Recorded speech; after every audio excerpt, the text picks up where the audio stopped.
sampai sekarang itu ke India sih. 2016 itu salah satu trip yang menurutku paling indah.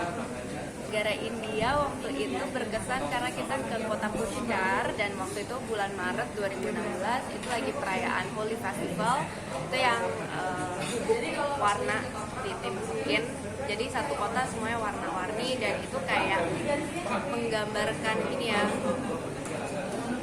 kayak warna kehidupan gitu.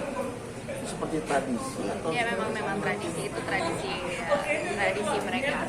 Kayak kita belajar banyak dari traveling, kita tahu budaya culture orang lain, kita tahu kepribadian kita juga, karena kan tiap kali kita traveling ke negara lain kita menghadapi tantangan ya. Dari mulai arrange tiket itu udah tantangan, bikin agenda, bikin rute dari titik satu ke titik lain, jadi kayak melatih kita supaya makin pinter juga sih menurut aku. Dan belum lagi kayak misalnya di Maroko atau Oman itu kita nyewa mobil, jadi kita nyetir sendiri pakai GPS, dan itu melatih kita menjadi manusia yang lebih baik sih menurut aku. Atau kayak menuruti peraturan lalu lintas daerah tersebut, itu kan nggak mudah gitu, apalagi dengan budaya menyetir kita di Indonesia itu kan nggak gampang. Jadi menurut aku membuka pikiran banget sih, traveling tuh benar-benar melatih kita untuk jadi manusia yang lebih baik dan lebih toleran. Waktu itu ke India, Pushkar untuk Holi Festival, dan waktu itu sama Maroko sih, waktu itu road trip, jadi nyetir sendiri, muter-muter Maroko. Ya itu bareng-bareng gitu, jadi ganti-gantian nyetirnya juga.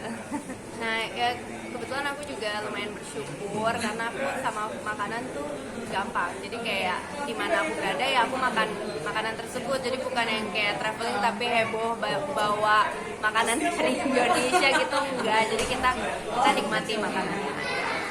Tapi kebetulan aku ada temen yang tinggal di India gitu, jadi kayak kita dibawa ke tempat-tempat yang asik, kita dibawa ke tempat-tempat yang the best gitu, terus habis itu cobain makanan-makanan yang menurut mereka recommended gitu, dan kita juga udah dikasih tahu, maksudnya kalau misalnya kurang intoleran perutnya ya jangan makan di sini, jangan makan di situ gitu. Maksudnya kayak kita juga mesti tahu badan kita sendiri kan gitu. Tapi aku kemarin traveling sama sekali nggak ada masalah, karena kalau tidur aku senang badannya rata gitu. Kalau dulu pengennya kayak biar lurus, nggak, buat aku lebih nyaman gitu. Jadi udah kebiasa, jadi orang sebenarnya seneng, teman-temanku kalau nginep sama aku karena bantalku aku kasih orang. Kayak satu masa aku kayak memutuskan untuk tidurnya polos, kayak nggak pakai guling, nggak pakai kasur, tapi aku suka pakai selimut ya, karena dulu kan aku kuliahnya fashion business, dan kota fashion itu kan, fashion capital itu kan New York, Milan, Paris, London. Jadi kayak dosen aku itu menginspirasi aku untuk les bahasa Perancis dan Italia untuk kepentingan pekerjaan juga. Dan saat ini bekerja di film, salah dua dari film festival yang paling terkenal di dunia itu kan Venice Film Festival dan Cannes Film Festival, dan menurut aku keren banget kalau misalnya suatu saat bisa sampai sana dan memang kita bisa berkomunikasi dengan filmmaker lain, kita bisa ngobrol-ngobrol gitu kan, banget kalau bisa pakai bahasa mereka. Seperti penting banget bahasa Perancis, pengen aku benerin, pengen aku makin bagus lagi, jadi supaya bisa daily conversation paling enggak lancar. Terus aku lagi les tari tango lagi, semoga kayak bisa naik level juga. Terus sama aku lagi les piano juga.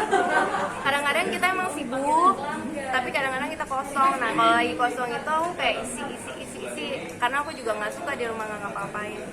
Iya, karena kayak kalau nggak aktivitas buat aku sih membosankan ya. Maksudnya kita perlu lah istirahat, perlu liburan, tapi juga kita perlu ini ya, mengupgrade diri.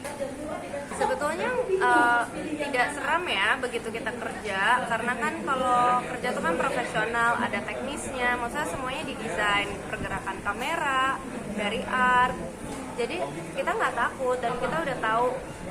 Kita justru harus terlihat takut atau tergantung karakternya juga gitu kan. Tapi itu tantangannya. Kalau nonton film horor sendiri pasti nggak takut, ya pasti takut sih karena kita kan juga nggak tahu di kamera nanti jadinya kayak gimana. Cuman lebih tidak takut karena kan kita tahu prosesnya gitu. Dan kadang-kadang juga nonton film horor untuk support film temen kan, kita kan sama-sama di industri harus support satu sama lain.